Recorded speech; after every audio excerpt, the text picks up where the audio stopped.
మాట్లాడాల్సిందిగా కోరుకుంటున్నాం. ఎలా ఉంది ట్రైలర్? ఓం నమ శివాయ. Thank you so much darlings. మీ ముగ్గురికి నా లైఫ్ అంతా రుణపడి ఉంటా. పిలవంగానే వచ్చారు. ఇందాడ మా డైలింగ్ అనిల్ గారు చెప్పినట్టు నేను ఎప్పుడు మీరు ఇంక సూపర్ అబ్బా, మీరు సూపర్ అబ్బా, మీ నెంబర్లు నా దగ్గర లేదు కదబ్బా, అందుకని వీళ్ళ గురించి చెప్తున్నానబ్బా. అంటే నేను ఏది చేసినా కూడా అన్నయ్య ఓంకార్ అన్నకి చెప్తాను. అలాగే తర్వాత డైరెక్టర్స్లో నాకు first closest friend Anil Ravipudi గారు. నేను ఎప్పుడు ఏది చేసినా చూపిస్తాను ఇందాక చెప్పినట్టు. చెప్పంగానే డార్లింగ్ ఒక్క మెసేజ్ చేయి, నేను వస్తా, నువ్వు అసలు అడగద్దు. నేను ఈ మధ్యన అన్ని ఈవెంట్లకి వెళ్తున్నాను, అయినా నీ మాట నేను కాదన్నా, నువ్వు అడిగితే నేను వచ్చేస్తాను అంతే అన్నాడు. నిజంగా thank you so much darling, అడగంగానే పిలవంగానే వచ్చినందుకు. Love you so much. And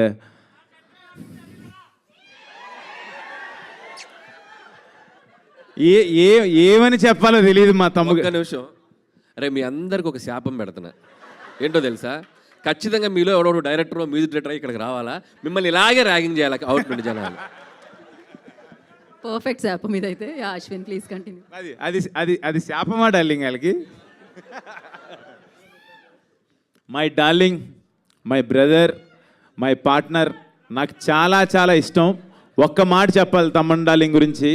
నాకు ఒక 10-12 ఇయర్స్ నుంచి తెలుసు. మేమిద్దరం క్రికెట్ ఆడేవాళ్ళం, ఓపెనింగ్ బాగా ఆడుతూ ఉండేవాళ్ళం. అప్పుడు తమన్ డార్లింగే నాకు. బట్ ఇప్పుడు తమన్ గారు అనే పొజిషన్కి వెళ్ళిపోయాడు, ఎక్కడికో వెళ్ళిపోయాడు, పాన్ ఇండియా మ్యూజిక్ డైరెక్టర్ అయిపోయాడు. ఒక నిమిషం ఉండరా, అబద్ధాలు ఆడుతున్నాడు వీడు, అసలు నచ్చేవాడు కాదు. నేను ఆడుతుంటే నా కోసం తమన్ వస్తున్నాడు, ఈరోజు ఆడుతున్నాడు ఆపోనెంట్ టీంలో అంటే ఇంకో టీంలో అడుక్కుని వచ్చేవాడు. వాడు బౌలింగ్లో నేను కొట్టాలి అని అలా స్టార్ట్ అయింది. యాక్చువల్ గొడవలు చెప్పుంటారా నీకు నా గురించి? ఆ గొడవల్లో స్టార్ట్ అయింది. అసలు బాల్ పట్లం వీడు కొడితే లేదు, ఒకటికి ఫ్రాక్చర్ అయ్యో ఒక అంబులెన్స్ రెడీగా పెడతాం, ఎక్కడో ఏదో అంబులెన్స్ ఏదో కార్ అయినా రెడీగా పెడతాం, అలా కొడతాడు కావాలని. మరీ ఉండు మీరు ఆ డైలాగ్ విన్నాం. మామూలు ఆటగాడు కాదు, వద్దు శివం భజే, పెద్దగా మాట్లాడదలుచుకోలే. ఆట వేరయ్యా, ఆపండి. ప్లాన్ చేసి వస్తాడు. క్రిక్ హీరోస్లో మరీ అదేంటిది నోటిఫికేషన్ చూసి మరీ వస్తాడు. సో కొంచెం వద్దురా రే, చెప్పనేరా రే. సరే చెప్పు. మాట్లాడినప్పుడు నేనేం మాట్లాడలేదు, ఒక్క నిమిషం. లాస్ట్ డైలాగ్ అర్థం కాలే, పర్వాలేదు ఏదో అన్నావు, ఓకే. గ్రీజు దగ్గర గుంటతో అవుతానంట, మళ్ళీ ఏదో వేరేలాగా అనిపిస్తుంది. చెప్పు. లేదు అంటే మేము డార్లింగ్ అవును పడతాడు. ఫైనాన్షియల్ డిస్ట్రిక్ట్లో నీళ్ళు కూడా వచ్చింది తవ్వి. లేదు అంటే జోక్స్ ఏ పార్ట్ అది. కానీ నాకు 10 years బ్యాక్ ఉన్నప్పుడు తమన్ డార్లింగ్, ఇప్పుడున్న పొజిషన్ తను నిజంగా పాన్ ఇండియన్ మ్యూజిక్ డైరెక్టర్ అయిపోయాడు. ఇప్పుడు బేబీ జాన్, ఓజీ, అంటే తన హార్డ్ వర్క్, తను ఏంటి, ఎలా ఉండేవాడు, ఏంటి, ఎలా తను ఏం నమ్ముకున్నాడు, ఈ స్థాయికి ఎలా వచ్చాడో నాకు దగ్గరుండి నేను చూశాను. వాడికి దిష్టి తగలకూడదు, 100% తగలదు. ఇంకా పెద్ద పొజిషన్కి వెళ్ళాలి. ఒక నిమిషం ఉండరా రే, ఉండు. ఇంకా మంచి పొజిషన్కి వెళ్ళాలి. ఈ పొజిషన్లో ఉండి కూడా నేను తమన్ గారు అని అనలేను, ఎందుకంటే నాకు అంత క్లోజ్, నాకు చాలా చాలా ఇష్టం. My lovely darling. వాడు అన్నా నాకు చిరాకు వస్తుంది రే, తట్టుకోలేవు వీడు యాక్టింగ్ గ్రౌండ్లో కూడా. ఎందుకంటే లవ్ యూ డార్లింగ్. పిలవంగానే వచ్చావు. రాత్రి 2:30 వరకు షూటింగ్లో ఉన్నాడు, అయినా పొద్దున్నే నేను చెప్పంగానే వచ్చావు. Love you darling, thank you so much. And మన మాస్కా దాస్, ఇండస్ట్రీ మాస్కా దాస్. డార్లింగ్ కాదు, నాకు ఉన్న ఒపీనియన్ చెప్పాలి. మాస్కా దాస్ అనేది ఆ క్యాప్షన్ సూపరు. బట్ డార్లింగ్, నీకున్న డేరింగ్ అండ్ డాషింగ్ ఇప్పుడున్న యంగ్ జనరేషన్లో ఎవరికి లేదు డార్లింగ్. నిజంగా అంటే ఇక్కడ ఏది అనిపిస్తే అది మాట్లాడతాడు, ఏది అనిపిస్తే అది చేస్తాడబ్బా. ఇదైతే సూపర్. నీకున్న బెస్ట్ క్వాలిటీ అది. అంటే అలా ఎలా మాట్లాడేస్తున్నాడు తను, ఏదని అది అంటే నువ్వు తీసుకున్న డెసిషన్స్. ఇప్పుడు మాట్లాడిన తర్వాత ఉండి ఒక నిమిషం. అంటే రేపు నువ్వు చేయబోతున్న లైలా అసలు అంటే ఆ డేరింగ్, అది అంటే చాలా ఆలోచించాలి అది చేయాలనేది. నిజంగా సూపర్ డార్లింగ్. నేను పిలవంగానే వచ్చినందుకు, Thank you అన్న. మీకు షూట్ ఉందన్నావు, అయినా మధ్యాహ్నం నుంచి పెట్టుకుంటానన్నావు, నా కోసం వచ్చినందుకు really really thank you so much. Yeah, and మా క్రూ గురించి వస్తే, ఈ శివం బజే అనే సినిమా నా దగ్గరికి వచ్చినప్పుడు నాకు ఫస్ట్ మహేశ్వర్ రెడ్డి గారు ప్రొడ్యూసర్ గారు తీసుకొచ్చారు ఈ కథని. సార్ పాయింట్ వినంగానే నాకు చాలా యూనిక్ కాన్సెప్ట్ ఇది, మీకు అది ఆ కాన్సెప్ట్ మీరు సినిమా చూసినప్పుడు మీరు అనుకుంటారు చాలా బెస్ట్ కాన్సెప్ట్ అని. ఆ పాయింట్ తీసినప్పుడు ఎవరు ఏంటి డైరెక్టర్ అనగానే ఒక అప్సర్ అని చెప్పారు. అప్సర్ అనగానే నేను అసలు ఇదేంటిది బీయింగ్ ఏ ఒక కమ్ అంటే ఒక ముస్లింగా ఈ కథ ఎలా రాశారు మీరు ఇది అని అడిగాను. ఐఎమ్ నిజంగా రెడ్డి గారు ఒక్కసారి ముందుకు రండి.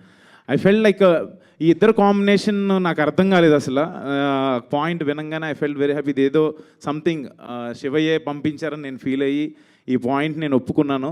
దీనికి సార్ కథ బాగుంది, అంతా బాగుంది, ఎవరు చేస్తే బాగుంటుంది, దీనికి విజువల్స్ బ్యూటీ కావాలన్నప్పుడు మహేశ్వర్ రెడ్డి గారు ఈయన పేరు, ఈయన అప్సర్ గారు, శివేంద్ర గారి పేరు చెప్పి అనుకున్నాం.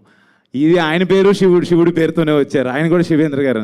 తర్వాత ఇదంతా అనుకున్న తర్వాత ఓంకార్ అన్న దగ్గరికి తీసుకెళ్ళినప్పుడు స్క్రిప్ట్ వినగానే 100% ఇది బాగుంది చేయండి అన్నారు.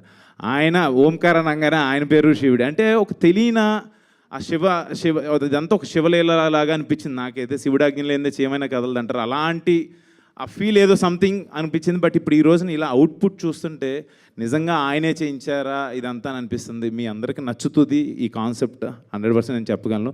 అండ్ ఆర్టిస్టుల చాయిసెస్కి వెళ్ళినప్పుడు దిగాంగన సూర్యవంశీ ఇలా అనుకున్నప్పుడు షీఈ్ లైక్ తను నేను దేవుడి గురించి మాట్లాడినా కూడా అంటే నేను ఇంకేం మాట్లాడినబ్బా, అమ్మో నిజమే డార్లింగ్, ఆ శాపం కరెక్టే డార్లింగ్, నువ్వు చెప్పిన శాపం కరెక్టే.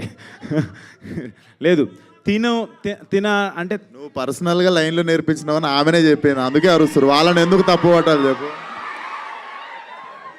నేను ఇందాడు ఇదే చెప్పా, ఏది అనిపిస్తే అది మాట్లాడేస్తా, అదే డార్లింగ్ సూపర్. అంటే ఈ అమ్మాయిని సెలెక్ట్ చేసుకున్నప్పుడు సినిమాలో చేయించుకోవాలనుకున్నప్పుడు తను శివభక్తురాలని చెప్పింది. తను ఎప్పుడు శివాలయాలకి వెళ్ళటం కానీ తను ఇదేనా కానీ తన ఇన్స్టాగ్రామ్ ఇది చూడంగానే అంటే ప్రతిదీ కూడా ఒక శివతత్వం కింద అనిపించింది. అండ్ ఈ సినిమాకి మంచి ప్యాడింగ్ మురళీ శర్మ గారు, తనిఖీల్ బర్ని గారు, తులసమ్మ గారు, హైపరాది, బ్రహ్మాజీ గారు, అర్బాజ్ ఖాన్ గారు, అందరూ అంటే అలా అనుకుంటే ఎవరిని అనుకున్నా వాళ్ళందరూ వచ్చారు. నిజంగా వెరీ హ్యాపీ. మంచి కాన్సెప్ట్. మీరు అందరూ చూసి, నాకు చిన్న టెన్షన్ ఉంది, రేపు నా బర్త్డే ఆగస్ట్ 1నే రిలీజ్ అవుతుంది.